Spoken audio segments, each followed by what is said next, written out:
This week, Mimi and Palmon get a late game new transformation animation. We've got a Who's That Digimon fake out, and Matt and Gabumon are still MIA. Lots of things to unpack for the 37th episode of the Digimon 2020 remake, so let's get right into it. Next week is going to be our first Matt-focused episode in ages, and the big question is, will we see Metalgarurumon next week? Sound off in the comments so we can all see who was right this time next week. Episode 37, Mimi-chan Wars, was kind of nice. It was a break from the world-ending storylines like the ISS crashing over Tokyo or Hikari and Tailmon being sacrificed for a Millenniummon ritual. It was a character exploration episode that finally allowed us to spend some time with Mimi, and like last week with Izzy, we did not see a megaform for Palmon, which I'm totally okay with if it means that we're going to have another episode for Mimi to take the center stage. The episode starts with Taichi and Sora falling into the river and drifting down shore towards a crystal-y area we've kind of seen anytime the show would cut to Mimi over the last 8 weeks or so. It's a goofy little setup, and it doesn't make a lot of sense for a kid who has 2 mecha-level Digimon at his disposal to be so easily bested by the river, but if anything, it just kind of communicates that it's not going to be a super serious episode, and that's fine. Sora and Taichi are caught under a vine net, and Mimi makes her grand entrance. It's a super cute callback to the first time we met her in Mimi's Kingdom back around episode 6. She even brings back Sora and Taichi's old names, Subject 72 and Subject 73 from the original Kingdom era. It's actually really funny how quickly she can adapt into this role of princess/queen/overlord, and how happy her subjects always are to follow her. Her infatuation with the area's gemstones leads her to a castle where it seems an ultimate level Digimon, Gogumon, is forcing the smaller Digimon of the area to mine the castle and its surrounding areas for minerals it can eat. Mimi is not a fan of how this Digimon is managing his quote-unquote staff, having learned about how to run a company from her grandfather. Again, here it was kind of sweet learning about Mimi's role model and how she's built her belief system around the things her grandpa taught her about what it means to be a good boss, how family doesn't have to be biological only.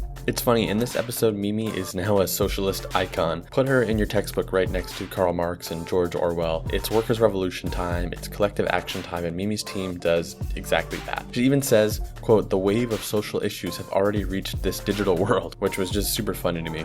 We take on Gogumon, and not unlike the situation with Gardramon being busted up by Andromon, Mimi's latest right-hand man, Golemon, is severely damaged. She exclaims that this is no way to treat a worker and declares Gogumon's behavior to be unacceptable. She triggers a Lillymon Digivolution that includes this awesome new transformation scene with Mimi standing center frame, with Togemon looking like a total boss behind her when Lillymon emerges. I know animation doesn't work this way and you need slowdown periods for reasons like time and budget constraints, but anytime I see a beautiful sequence like this, I can't help but imagine a universe where every frame of the show looked this good. It would be so amazing. The team realizes that a certain type of crystal, one of Mimi's favorites actually, is the key to taking down this Digimon, since he can't break them with his teeth the way it can the other ones, and that must mean it's the weakness. Mimi has to be okay with using her prized possession to beat the bad guy here, and honestly it's a simple but nice little moment and lesson for Mimi, literally sacrificing the small thing that makes her happy to save her employees, to do a much bigger important thing. I'm really glad she had this character moment and that Taichi didn't suddenly have Metal Greymon adapt to the environment and become Crystal Greymon or something. I'm just joking, but could you imagine if he got another Mega before the other kids? With the big boss out of the way, Mimi promotes Golemon to acting president of the Mimi company and trusts that they'll be okay in the castle without her. I really love the sunset lighting here. This lighting always reminds me of anime movies, and Mimi's little send-off at the end saying that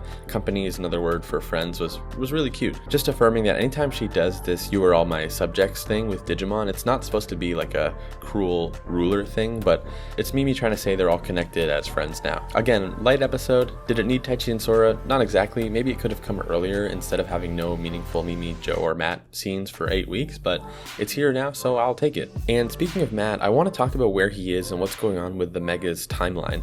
Are we getting Metalgarurumon next week or not? The preview at the end of this episode showed that finally Matt/Yamato is back in the action next week. He's also joined by Joe, so if there's no Nanimon scene or explanation for how Joe escaped the onsen without them rioting, then I'll do the rioting. I need to know what happened to Nanimon. Jokes aside, we're all dying to know when we're getting the next Mega, since it's been 8 weeks since 4 Greymon debuted debuted, and we all assume Gabumon is next in line for Mega Evolution order. So do I think it will happen next week? I'm honestly not so sure, but here are the facts I'll present to you. The week before War Greymon, we got the episode title The Mega Digimon, War Greymon, and our preview straight up showed a shot or two of War Greymon. This week, the preview didn't show any official tease for Metalgarurumon, not even in the extended preview, and the episode title is not, anything like the Mega Digimon Metalgarurumon. Some more facts worth noting: this week's Who's That Digimon silhouette was not Metalgarurumon, but it was Blitz Greymon the week before Blitz Greymon showed up. My knee-jerk reaction would be to say that means Metalgarurumon isn't coming next week,